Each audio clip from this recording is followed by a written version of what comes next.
అరే రాంబాబు ఊరే నా కుంభ నాశనమైందిరా. ఏమైంది?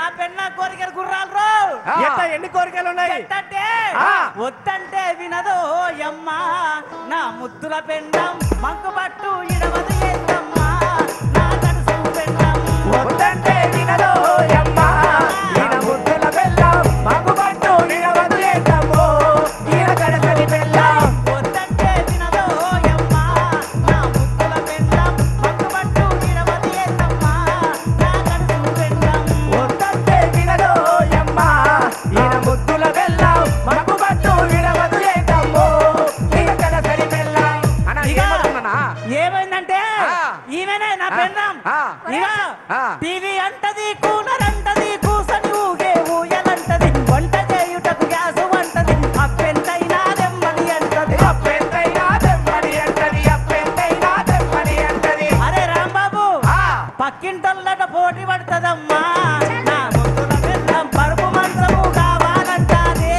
నా కడుసు పెండం. ఆపండి ఆపండి ఏందయ్యా అట్టంటావు? పక్కింటి వాళ్ళకి ఎందుకు పోటీ పడను? ఎదురింటి ఆమె కూలర్ కొనే, పక్కింటి ఆమె టీవీ కొనే, ఆ పక్కన ఆమె బట్టలు ఉతికే వాషింగ్ మిషన్ కొనే, నువ్వేం కొని సచ్చావు కాబట్టి అంతేనా? అంతే.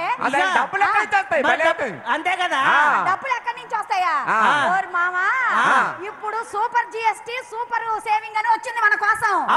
ఆ సూపర్ సేవింగ్ లో టీవీ గాని కూలర్ గాని ఫ్రిడ్జ్ గాని వాషింగ్ మిషన్ గాని అంతెందుకు మామా, మనము బట్టలు ఉతికేటువంటి గుడ్డల మిషన్ ఉందే మన కొనేమంటే ఏడిస్తొచ్చావు కదా, దాని మీద కూడా జిఎస్టి తగ్గింది. వచ్చిందా?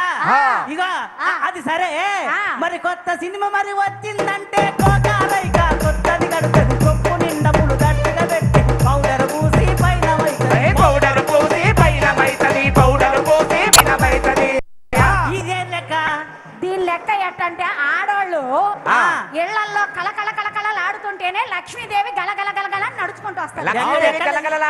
వేసుకొని బాగా బొట్టు పెట్టుకొని తల్లెండా పువ్వులు పెట్టుకొని లక్ష్మీదేవి లాగా నవ్వుతూ ఉంటేనే లక్ష్మీదేవి సంతలో రకము. ఓరి మామా, నేను పౌడర్ వేసుకుంటున్నానని ఏడుస్తున్నావు. పౌడర్ మీద గాని నువ్వు అన్నవే ఫేర్ అండ్ లవ్లీ మీద గాని సబ్బుల మీద గాని 0% జిఎస్టి తగ్గింది మామా. అసలు జిఎస్టీ లేదు. అది సరే, మరి ఇంకోటి ఏంది? వద్దు వద్దని ముద్దుగా చెప్పిన ఒక్కరు దారని ఇద్దరు దారని పిల్లలు ఎక్కువ పుట్టకూడదు ఎన్నిసార్లు నేనట్ట చెప్పితే